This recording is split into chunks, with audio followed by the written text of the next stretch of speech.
அந்த மாநகரமே மதிய வெயில்ல தகிச்சுக்கிட்டு இருந்துச்சு. தார் சாலைகள்ல காணல் நீரும் அலபாஞ்சிச்சு. அந்த அனல் காய்ச்சிலும் அந்த சிக்னல் ஓரத்துல 30 வயசான செல்வம் தன்னோட தள்ளு வண்டியை பிடிச்சிட்டு நின்றுட்டு இருந்தான். வண்டியில மலையா தர்பூசணிகளும் குவிக்கப்பட்டிருந்துச்சு. ஒரு தர்பூசணியை வெட்டி அதோட சிவந்த சதையை காட்டியபடி, வாங்க குளிர்ச்சியான தர்பூசணி அப்படின்னு கத்தவும் செஞ்சான்.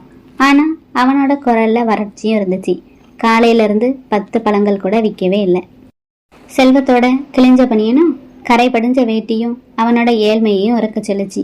அவன் மனசெல்லாம் வீட்டுல காய்ச்சலோட இருக்கிற தன்னோட மக நிலாவை சுற்றியே இருந்துச்சு. மருந்து வாங்க கூட கையில காசு இல்லை. கடவுளே, இன்னைக்கு எப்படியாவது எல்லா பழத்தையும் வித்துடணும்னு வேண்டவும் செஞ்சான். சாயங்காலம் 4 மணி இருக்கும். ஒரு விலையுயர்ந்த காரும் செல்வம் நின்றிருந்த இடத்திற்கு பக்கத்துலயும் வந்துச்சு. அதுல இருந்து இறங்கிய ஒரு பெரியவரும், தம்பி ஒரு முழு பழம் எவ்வளவு அப்படின்னு கேட்டாரு. செல்வமும் துரிதமா ஒரு பெரிய பழத்தை தூக்கி 50 ரூபா ஐயா அப்படின்னா. அந்த பெரியவரும் பழத்தை வாங்கிக்கிட்டு செல்வத்தோட முகத்தையும் பார்த்தாரு. அவனோட கண்கள் சோர்வா இருந்தாலும் கைகள் நேர்த்தியா பழத்தை வெட்டி பேக் செய்த விதம் அவருக்கும் பிடிச்சிருந்துச்சு. தம்பி, உன்னோட தர்பூசணி பழம் எல்லாம் ரொம்ப நல்லா இருக்கு. ஆனா ஏன் இந்த வெயில்ல இவ்வளவு கஷ்டப்படுற? இதை ஏன் ஜூஸா போட்டு விற்க கூடாது அப்படின்னு கேட்டாரு. செல்வமும் ஒரு கசப்போட சிரிச்சான். ஐயா, வண்டியை தள்ளவே தெம்பில்ல. இதுல மிக்சி, கரண்டு, ஐஸ் கட்டிக்கெல்லாம் எங்க போவேன்? அந்த பெரியவர் ஒரு பிசினஸ் கன்சல்டன்ட். அவர் சிரிச்சுக்கிட்டே ஒரு யோசனையும் சொன்னாரு.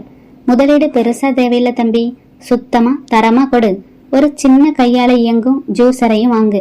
மக்கள் வெயிலுக்கு பழமா சாப்பிட்றத விட ஜூஸா குடிக்கத்தான் விரும்புறாங்க. அன்னைக்கு ராத்திரி செல்வமும் தூங்கல. தன்னோட மனைவியோட கருகமணி மாலையை அடகு வச்சு ஒரு பழைய கையால இயங்குற ஜூஸர் இயந்திரத்தையும் சில கண்ணாடி டம்ளர்களையும் வாங்கினான். அடுத்த நாள் அதே சிக்னல்ல. இந்த முறை அவன் வெறும் பழங்களை மட்டும் விற்கல. இயற்கை தர்பூசணி சாறு, சர்க்கரை சேர்க்காததுன்னு ஒரு அட்டையில எழுதியும் வச்சான். அவனோட மனைவியோட யோசனைப்படி ஜூஸ்ல சிறிதளவு புதினா, எலுமிச்சை சாறையும் சேர்த்தான். முதல் நாள் 5 பேர் குடிச்சாங்க. அடுத்த நாள் 10 பேர். ஒரு வாரத்துல அந்த சிக்னல்ல செல்வத்தோட ஜூஸ் கடை பிரபலமும் ஆச்சு. ஐடி ஊழியர்கள், ஆட்டோ டிரைவர்கள்னு அனைவரும் வரிசையிலையும் நின்னாங்க. செல்வத்தோட நேர்மையும் அவன் கடை வச்சிருந்த சுத்தமும் மக்களையும் ஈர்த்துச்சு. 3 வருடங்களும் உருண்டோடுச்சு. செல்வம் இப்போ தள்ளுவண்டி வியாபாரி இல்லை.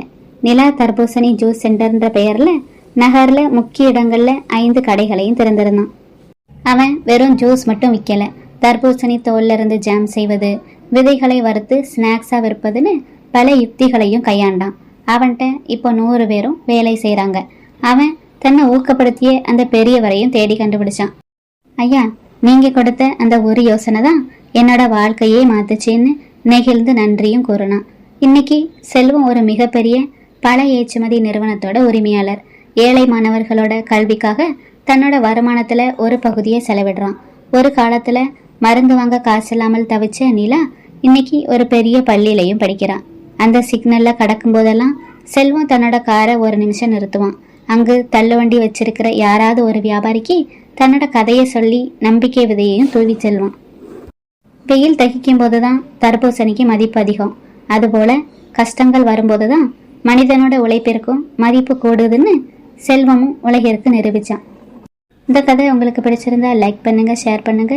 இது போன்ற கதைகளை பார்க்கறதுக்கு இந்த சேனலை சப்ஸ்கிரைப் பண்ணிக்கோங்க. நன்றி.